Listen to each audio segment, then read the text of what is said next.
What's up, my Blazing Knights? It's me, Blazeix, and welcome back to Blazeix Reacts. Today, we're going to be reacting to Ben 10 Echo Echoes Homeworld and beyond. Without further ado, let's get into the reaction. Want to go check out the InkTank's channel? The link will be down below. Want to go check out the original video itself? Above. I can't go check it out. Let's jump right in.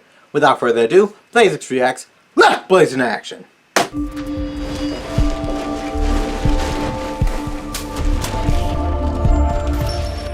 The InkTank.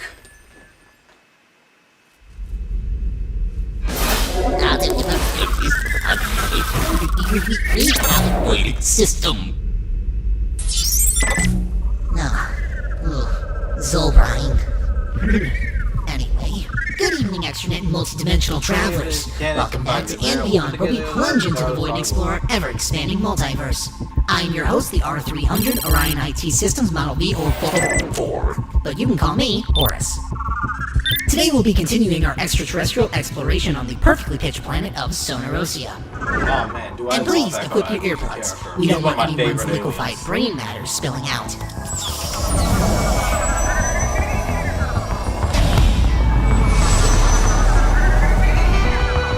And beyond!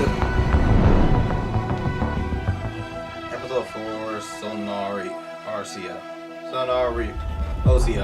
I can't say it. Can I not speak? Oh no! Sonarosia, the most forgotten planet in its system, on the surface appears to be lifeless.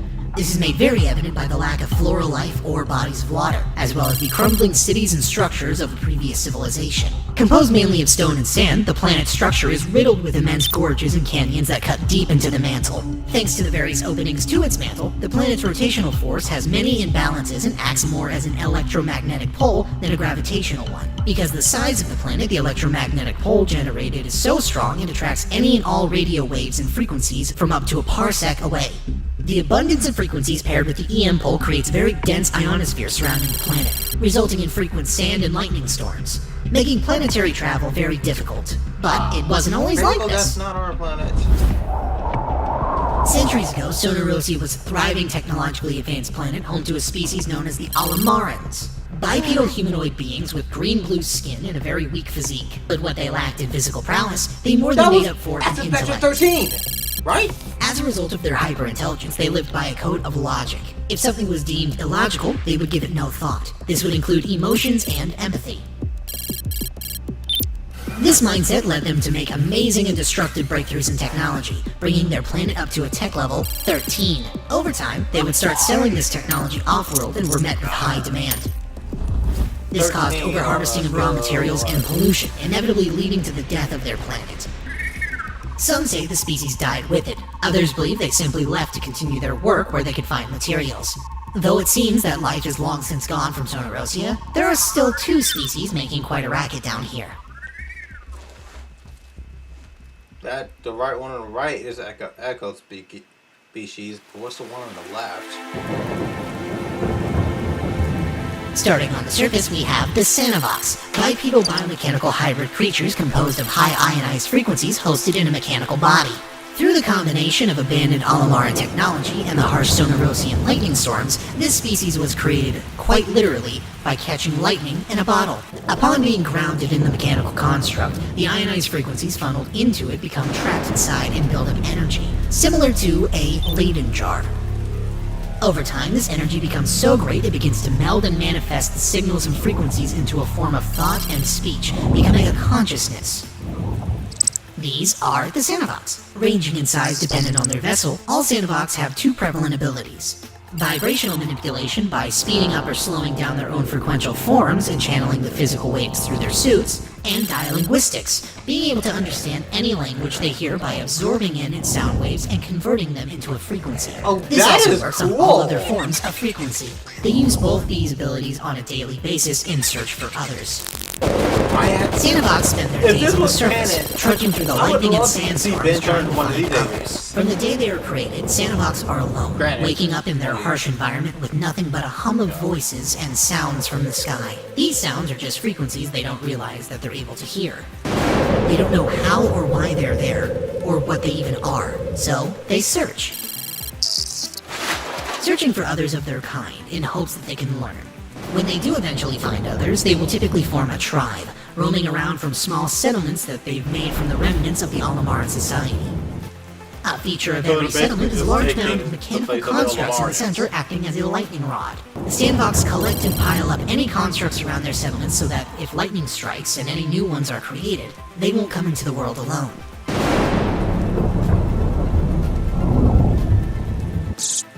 But the Sandbox are less lonely than they think. They just need to venture a bit lower than the surface. Lower?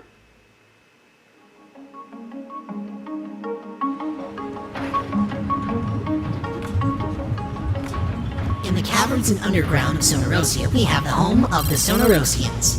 Non-natural occurring bipedal biomechanical creatures composed of a silicon-based construct and stored sound waves. Sonorosians were originally created by the Alamorans to perform menial tasks. They were designed specifically to be as useful as an entire labor union, but small enough to not be in the way. They had multiple models for various tasks. Because silicone was the most abundant resource that they had the most of and almost no use for, the Alamarans developed a biogel bonding agent with silicone rubber to create a cheap, self-replicating host that make up the Sonorosian body. They use sound waves to power these bodies because silicone is an excellent absorber of them, and due to the constant noise from construction and the bustling cities, they would have a constant source of power that they would not need to monitor. This also helped keep the sounds of the construction from bothering the Alamarans when trying to think. Similarly to the mechamorphs of Galvin B, the Alamarans didn't intend for the Sonorosians to achieve sentience or become living.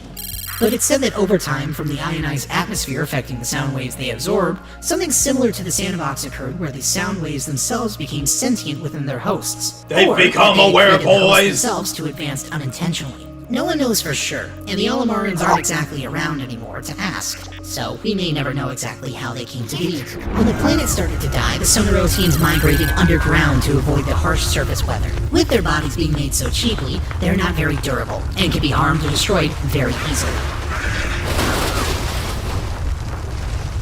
No! The only time they will venture to the surface is to collect necessary materials they need for construction. When they venture out, the Sonorosians will send out replicants or echoes of themselves. The only connection between these echoes and the original is the host material. Though the echoes are as sapient as the original, they lack any ability to communicate with the others or the original when separated, and cannot feel when an echo is harmed or destroyed.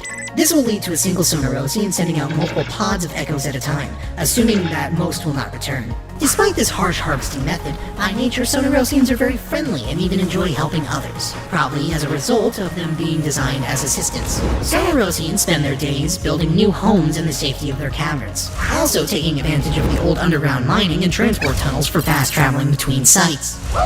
That's cool.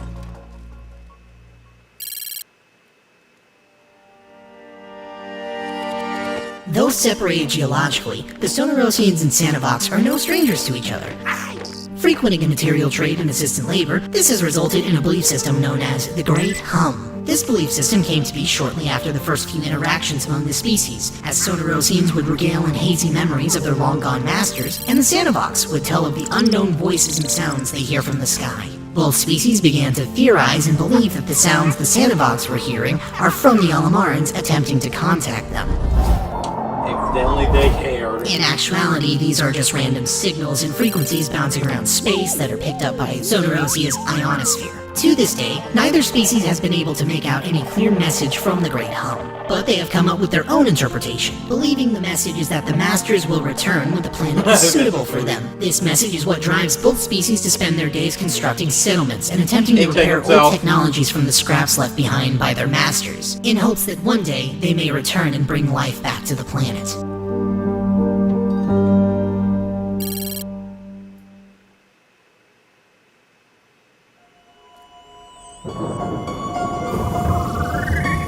Sonorosia, a harsh world to live in for sure, but thankfully, we were just visiting.